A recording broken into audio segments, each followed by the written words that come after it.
Okay, so for our next plot, we have the line plot, which is maybe a classic plot. Everyone's probably seen a line plot before.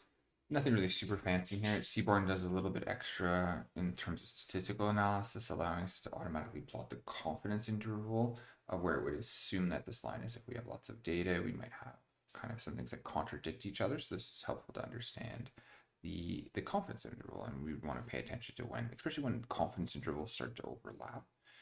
The line plot is simple, so it's easier to plot many categories together, although we still have to be careful with this. And a really handy way to use it, I would say the way that I use this the most is with a time series data set, right? So we want to plot things over time, looking at stocks versus stock movements versus economic movements and stuff like that, comparing things over time. It is the most common way to do this, but it's also simple, so it allows us to compare. Allows us to compare a lot of categories because of its simplicity.